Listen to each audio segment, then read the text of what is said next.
सुबह होती है, शाम होती है। आज की ये कॉन्फ्रेंस नारी शक्ति की नाम होती है। प्लीज, नारी शक्ति एक ऐसा शब्द है कि हम सभी बचपन से ये देखते आते हैं कि नारी के अंदर ताकत तो है, लेकिन इसे इतना पर्दे में तो रखा गया। अब बहुत सारे सवाल हमारे जहन में आते हैं कि आखिर ऐसा क्या है। तो एक समय में मेरी भी एक क्यूरियोसिटी थी कि मैंने ये जानना चाहा कि नारी क्या है। तो मैंने एक क्वेश्चन किसी से पुट किया, बड़े अच्छे विद्वान थे, कि सर नारी क्या है। तो उन्होंने मुझे जवाब दिया। उन्होंने कहा कि सर इसका आंसर तो हमारे ऋषि मुनि नहीं जान पाए, तो आप इस टाइम पे क्या जानेंगे। तो बड़ी इस चीज में यही रही कि आखिर हमने माँ को देखा, बहन को देखा, दोस्त को देखा। फिर ऐसे ही किसी एक व्यक्ति से मुलाकात हुई। मैं उस व्यक्ति का नाम और चेहरा अभी नहीं बताऊंगा, जो मेरे जैसे सोच रखते थे और वो इसी चीज में लगे हुए थे कि नारी को उसके बारे में जानना है। सब कहते हैं ऋषि मुनि नहीं जान पाए, लेकिन मैं जानूंगा। वो बड़ी इस रिसर्च में आज हमारे बीच हैं, लेकिन उनका इंट्रोडक्शन हम बहुत लेट बताएंगे। वो मेरी नजर में एक बेहतरीन राइटर है। किसी ने कहा वे नारी को नहीं पहचान सकते, एक और कहा कि नारी की गहराई को नहीं समझ सकते, दूसरा शब्द एक और आया कि नारी की गहराई को नहीं समझ सकते। आखिर नारी की गहराई क्या है, ये क्वेश्चन भी हमारे जहन में आता है। तो वाकई ही महसूस किया उम्र के साथ, जैसे जैसे उम्र बढ़ी, कि नारी की गहराई ये वर्ड छोटी उम्र में नहीं समझ आता। वो गहराई है नारी के अंदर प्रेम, नारी के अंदर सहनशीलता, ये उसकी गहराइयां हैं जिसको शायद ही किसी ने डीपली समझा होगा। और नारी के अंदर जब क्रोध पैदा होता है तो उसकी गहराई को भी समझना बहुत मुश्किल होता है।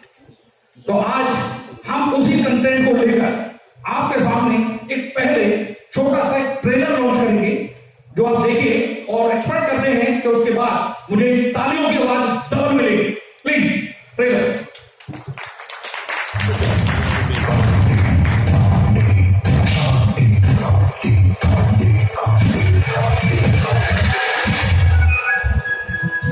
ये कहानी है एक अनोखी कहानी।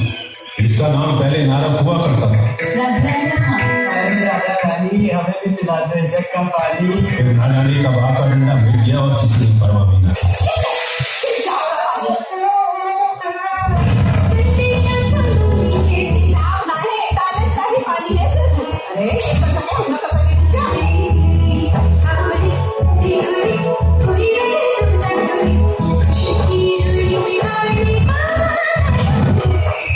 हर कहानी में एक रावण होता है। अब तुम सब मेरे हो। जी मुझे कुछ सही नहीं लगा। कब तक अपने मर्दों की गलतियां छुपाती रहोगी? अभी तो कोई कदम उठाना पड़ेगा। खराब हो गया मेरा औरत, क्या बकवास कर रही है तू? जीवन में बहुत कम मौके मिलते हैं भगवान बनने के। भगवान भी सबको एक मौका देता है।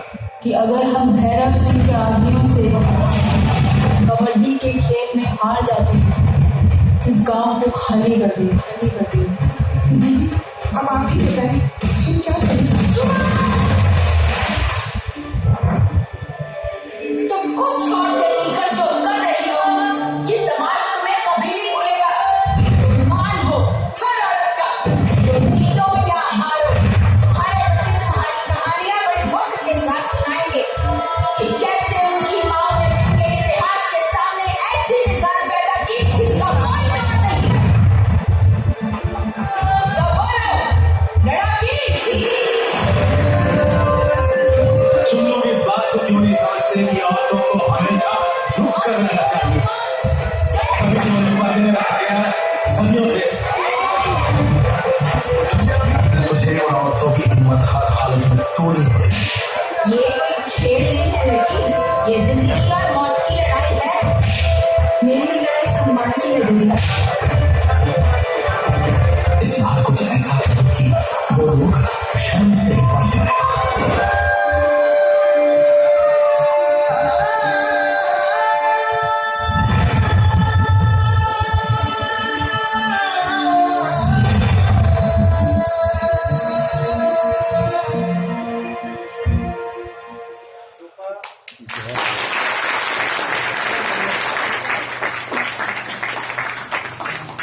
Thank you so much. हमारे बीच हमारी पूरी टीम आज यहाँ अवेलेबल है और सबसे पहले रिसर्च जो हमारी इसमें शुरू हुई वो अलग अलग प्रदेशों से हुई, अलग अलग स्टेट से हुई।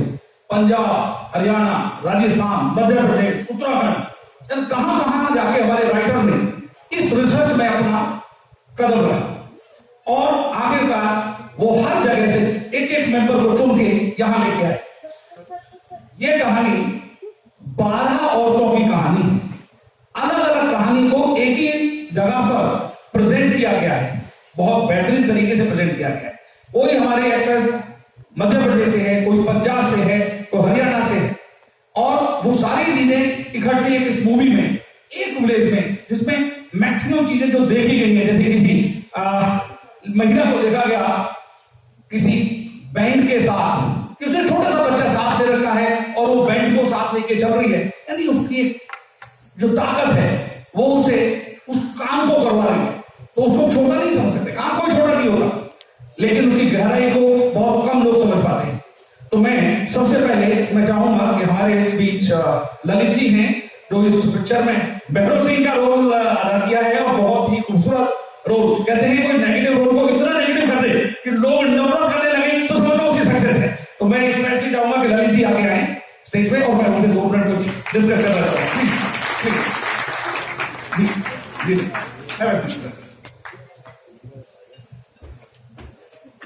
ललित जी से मेरा एक छोटा सा क्वेश्चन भी है, पहले आप सुन लीजिए और माइक ले लीजिए। मीडिया को लास्ट में क्वेश्चन आंसर के लिए मिलेगा, पहले 10 मिनट मुझे दे दीजिए आप, उसके बाद आपका रोल है। राइट जी ललित जी, आपने भैरव सिंह के रोल के लिए कैसे हामी भरी, मैं चाहूंगा उसके बारे में आप जरूर बताएं। ये बड़ा खतरनाक रोल था जो मूवी के अंदर सब लोग जब देखेंगे तो देखेंगे यार ये ठीक नहीं है बंदा। तो इसका रोल जी, इसके 2 पहलू हैं इस सवाल के। कुलदीप कौशिक जी पिछले कई सालों से मेरे साथ उनका एक अच्छा संबंध है। उन्होंने अपने जीवन की करियर की शुरुआत जब की तब मैं एक शो कर रहा था रीमिक्स, उसमें वो डायरेक्शन डिपार्टमेंट में काम कर रहे थे और लंबे समय से वो लगातार सक्रिय रहे हैं और अपनी फिल्म बनाना चाहते रहे हैं। उन्होंने कई कोशिशें भी की और जब भी कोई फिल्म लिखी मेरे साथ शेयर भी करते रहे। तो खैर ये जब एक ऐसा अवसर उनके पास आया कि वो फिल्म बनाने जा रहे हैं, स्क्रिप्ट उन्होंने लिखी, रफ आइडिया तो शेयर किया था।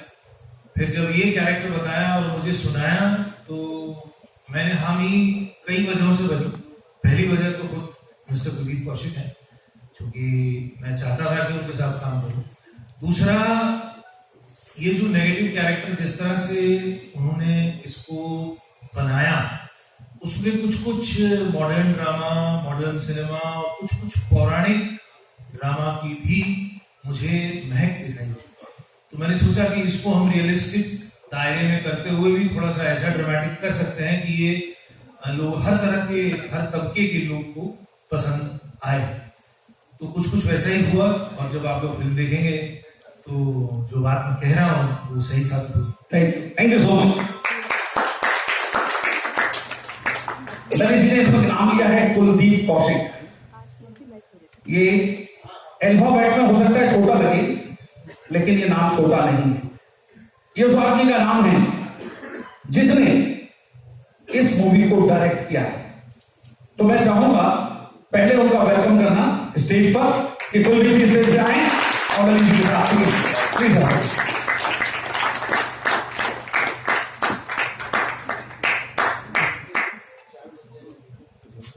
जी।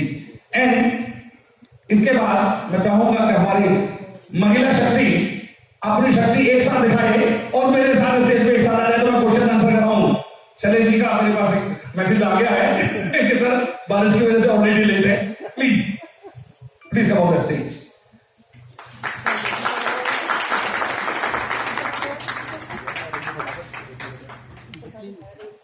और ना बेटा आप एक बार जरा सबके नाम और लीजिए जो जो अवेलेबल हैं हमारे जी। So the beautiful ladies here are Mannat Singh as Sarpanch Mahadev from Punjab. Diksha Man as Radha from Rajasthan. Pooja Verma as Sushma from Uttar Pradesh. Sharon Verma as Priyanka from Uttar Pradesh. Akshata Gupta as Kalpana from Delhi. Nidhi Gupta as Sudha from Kolkata, Bihar. Ritu Singh Ojha from Mathura. हमारी list बड़ी है और कुछ members आज available नहीं है. Ganesh Upadhyay as Bhagwati from Delhi. Shashank Prajapati Ashok from Uttar Pradesh. Prince Amrit Juneja from Punjab. Bunty Verma from Uttar Pradesh. Krishna Chandani, Music Director from Kanpur. इसके बीच हमारे साथ में हमारे सिंगर भी हैं सोमनाथ. हम चाहेंगे कि सोमनाथ जी और ये जो नाम हमने लिए हैं ये भी हमारे साथ ज्वाइन करें. और कोई नाम किसी वजह से इसमें भी नहीं ज्वाइन मैं बोल पाया है, ये नहीं बोल पाए हैं, वो भी please come on the stage. जी क्वेश्चन राउंड शुरू होने से पहले मैं दो नाम और लेना चाहूंगा आज हमारे बीच. एक का नाम आपने सुना होगा बीकानेर वाला. वाला तो मुझे भी आज तक नहीं समझ आया क्योंकि हम ये कहते हैं बड़े उसमें के वाले, लेकिन बीकानेर वाला जिसमें हमारे साथ आज नवरत्न अग्रवाल जी हमारे साथ मौजूद हैं. और चाहूंगा नवरत्न जी एक बार आगे 2 मिनट के लिए आगे आए. इनके साथ साथ गौरव गुप्ता जी जो लॉयंस क्लब के प्रेसिडेंट हैं और मैं चाहूंगा वो भी हमारे सामने आगे 2 मिनट के लिए आए. ये हमारे साथ हमारे मूवी के साथ जुड़े हुए हैं. जी मैं चाहूंगा 1 मिनट के लिए आपसे भी एक माइक पे देता हूं.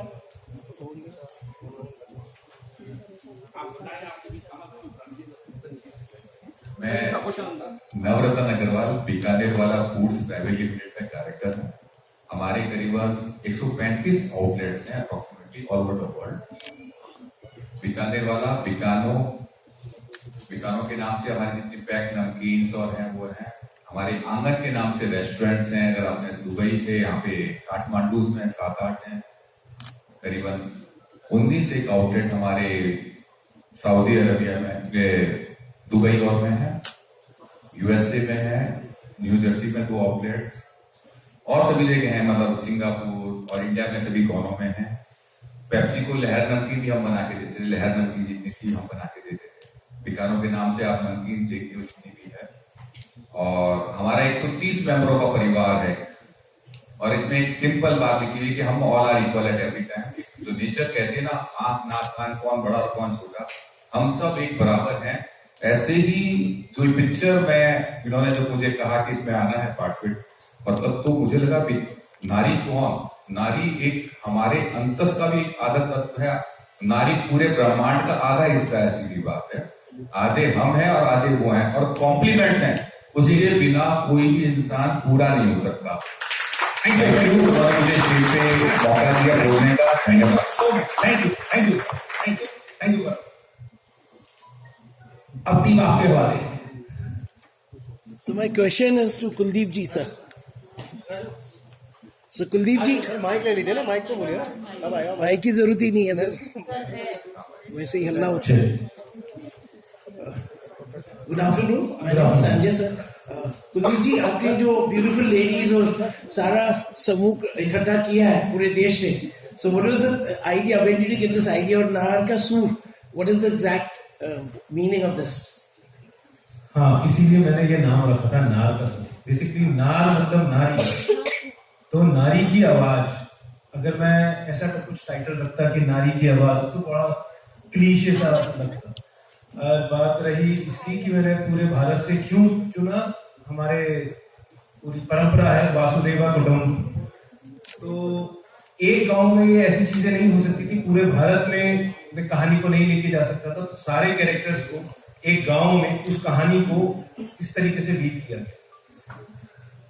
क्योंकि मुझे लगता है औरतों की समस्या एक्चुअली वो समस्या नहीं है, वो अपने में एक कहानी है सारी. और यहाँ पर ये नारी सशक्तिकरण या वुमेन एम्पावरमेंट, मैं पहले भी कई बार बोल चुका हूँ प्रेस कॉन्फ्रेंसेस में, मुझे इस शब्द से सख्त नफरत है. हमारे यहाँ पर नारी सशक्तिकरण की जरूरत नहीं है. यहाँ पर तो पहले ही सीता के बाद ही राम का नाम होता है, राधा के बाद ही कृष्ण का नाम होता है, और हमारे यहाँ भारत माता बोला जाता है, वो इसीलिए बोला जाता है, तो वो पूरा संपूर्ण है। इसीलिए इस फिल्म में हमारी जितनी भी 12 की 12 औरतें हैं वो कोई बेचारी नहीं दिखाई गई फर्स्ट फ्रेम से। सो मेन रीजन यही था, काफी 10-12 सालों से इस कॉन्सेप्ट पे काम कर रहा था, अलग अलग लोगों ने अलग अलग कहानियां बताई, मैं खुद जैसे कहीं पर भी जाता था तो चीजें दिखती थी, वो धीरे धीरे आती गई अपने आप ही। और इसमें सच बात तो ये है, मेरा बहुत कम हाथ है, ऊपर वाले ने कुछ करवाया है मुझसे। सो बट ये था कि एज ए एंटरटेनर मेरी ये जिम्मेदारी थी कि लोग बोर ना हो, उसके अंदर मसाला होना चाहिए, कुछ भी चीज आर्टिफिशियल नहीं होनी चाहिए, यट हम उस चीज को पूरी तरीके से कह सके और ऑडियंस को बोर ना करें, तो यही कोशिश करी गई है। Thank you. मैं Sunita Upadhyay HPL news channel से। वो जो बने हैं एक्टर, मैं उनसे सवाल जवाब करती हूँ। सर, आपने इस फिल्म में निगेटिव रोल अदा किया है, मैं ये जानना चाहती हूँ कि अगर पॉजिटिव रोल में आप रियल लाइफ में आएंगे तो महिलाओं के सशक्तिकरण के लिए क्या वर्क करेंगे, और ये सशक्तिकरण हो कैसे सकता है, क्योंकि 20वीं शताब्दी बढ़ गई, आइसलैंड भी आ गई, लेकिन महिला सशक्तिकरण दिखता तो नहीं है। तो इस फिल्म में आपने बहुत अच्छा प्रदर्शन किया है, जो कि निगेटिव रोल पे, पॉजिटिव रोल पे आप क्या करना चाहेंगे? ये तो थोड़ा फिल्म से अलग हटके सवाल है, लेकिन फिर भी मैं इसका उत्तर देता हूँ।